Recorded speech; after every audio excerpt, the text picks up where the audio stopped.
Alright, what's going on, everybody? Don't want to waste too much time. Today's video, we're going to be ranking NBA All-Stars based on how I think they do in the Hunger Games. Why? Maybe Adam Silver had the idea that it would boost some All-Star views. I don't really know, but I thought it'd be sort of fun to do. And before we begin, I broke it up into four tiers. I think there's guys who could legit win, guys who would go pretty far, guys who would probably die quick, and then we've got just the worst. And starting it off in the worst, Jalen Johnson. He went to Duke. He wears number one. I don't think that bode well for him. He moves kind of slow. He's hurt all the time, and he really wouldn't have any allies in the games. Next, we've got Brandon Ingram. Also went to Duke. Private school guy. I don't know how he'd hang. I think he's too faded all the time. I don't think he'd really have that killer instinct. He plays in Toronto currently, which I don't think bodes well for him, and he's very skinny. I don't think he'd be able to survive very long without his good friend Benjamin. Now we got Chet Holmgren, Mr. Oxtails and Cornbread himself. I think he's quite dumb, and he's lanky, and he sort of runs weird. I think he would try and be a duo with SGA, but I think SGA would get sick of him pretty quickly. And realistically, I think this is a guy who might eat the poison berries. Now you got Norman Powell. I don't know. I don't think he get any care packages or sponsors. He also doesn't really have any allies, and he doesn't really belong in this crew in the first place. At 24, I get no joy in ranking him here, but I do think LeBron James would be out. I think everybody would target LeBron. Just the aura you'd get from taking him out would be too much for these guys. Also, he's 41. He's a little past his prime. If this was Miami Braun, I could see him soloing the entire thing, but I just think right now there's too big a bounty on his head and he's too old to win the whole thing. Next, we have Sengun. Whenever I watch him, he's complaining. He's Turkish and a big dude, which gives him a buff, but I don't think he would get along well with people, and I don't think he's got the strength of some of the other guys to actually just go it alone and win everybody. Gooner. Now we got tier 3, which is guys who I think would probably be out pretty fast. Starting off with Jalen Brunson. He's kind of fat and short. He wouldn't have his college buddies around him to be his allies. And I think his allies, as we got later into the game, would probably pick him off pretty quickly. And he's a podcaster. Then we got D-Book, another guy who wears number one. I think he'd be too scrappy, and I think he'd piss people off. He's also too aesthetic into his aura, and he's too into his aesthetic and his aura to be a team player and be with his allies. And I think he'd want to play too fast versus try and wait it out for the late game. Now we got Spida Mitchell. Spida, I think he'd be playing from behind from the jump just because he's sort of short, but he is ripped.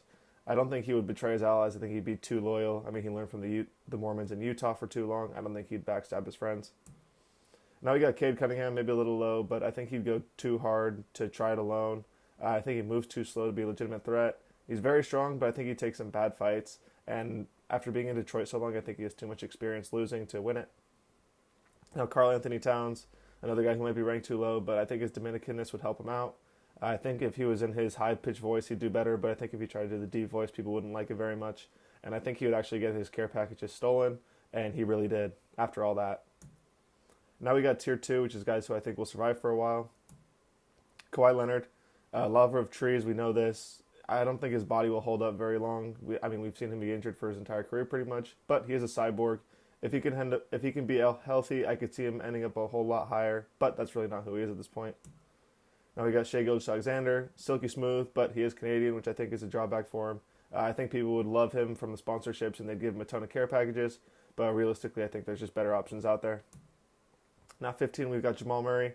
I think that their trio with him, Jokic, and Luka would be very dominant. I like how he moves in the NBA, but he is Canadian, and as we all know, he doesn't really have the best self-control. Look at the IG Live incident. At 14, we've got Wembanyama, definitely French, and I think he would definitely be a sweat and do pretty good, but I think he's just too tall and lanky. He'd sort of stick out like a sore thumb, but I will say he would be a nightmare to take out at close range. At 13, we've got Luka Doncic. I think he'd pair well with Jokic, and I think he would actually be the one to backstab Murray. He put the weight back on, unfortunately, which I don't think would bode well for him. And then he's another guy who's pretty slow. But, I mean, could you imagine running up on Jokic and Luka? Those guys are both 6'10 plus and just big boys. That would be a dangerous duo, but I don't think that he would win the whole thing. Now you've got Deni Avdija. Of course, he would have tremendous support. Unfortunately, he will not really build any alliances. I'm thinking he'll be entitled in the battle, and I think he'll slip up at the bad time. He's going to be the only guy who I think I have on this list who I say is a career, but he can't really close the game. Next up, we got De'Aaron Fox. He's hard to rank. He's so damn fast, but not strong enough for the big boys. I think he could develop a rumor about himself, and people could be speaking of Fox as some ancient legend, and I think he would be absolutely disgusting with some daggers. Now Jaylen Brown, very intelligent, which I think is a double-edged sword. I think he'd be a little bit too tactical. He's absolutely jacked, but I don't think I would trust him with any ranged weapons. And I think he would build a following. He'd be the leader of a group, and then I think he'd ultimately be blindsided. Now we got Scotty Barnes, rollerblader. We know this, super ripped, well liked. I think he could build himself a good alliance, but at some point I think he's going to do something dumb, whether it be the poisonous berries or step on the landmines. I just don't think he's got the intelligence to win it all. And now tier 1 is the contenders.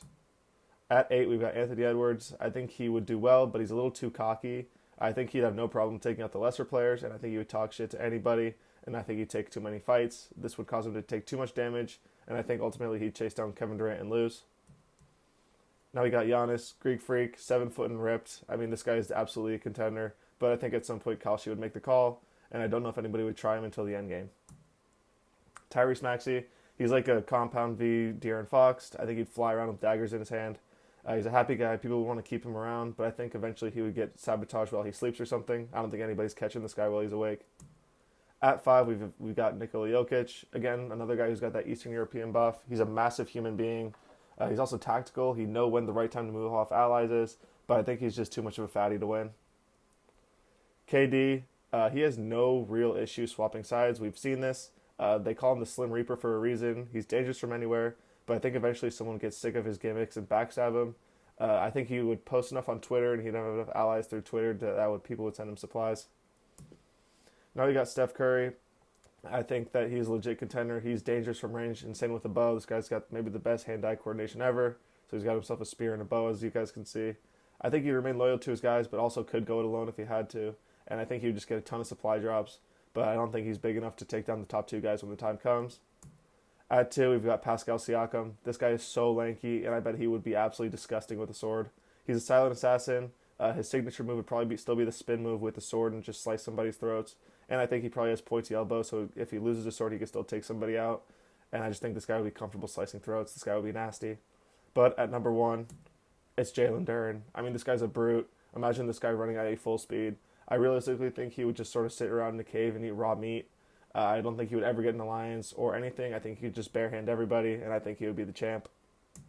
Thank you.